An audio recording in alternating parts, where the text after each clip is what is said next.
Downloading your account data from Facebook is a straightforward process that allows you to keep a copy of your information. Follow these steps to retrieve your data. Step 1. Log into your Facebook account.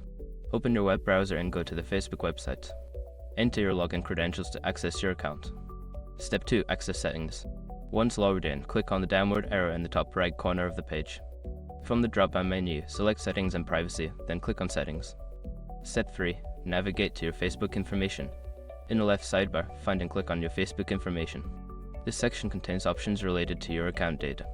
Step 4. Choose Download Your Information. Look for the option labeled Download Your Information. Click on it to proceed to the data download page. Step 5. Select Data and Submit Request. On the download page, you can choose the specific data you want to download, such as posts, photos, and messages. After making your selections, click on Create File to submit your request. You will receive a notification when your data is ready for download. By following these steps, you can easily download your Facebook account data for your records.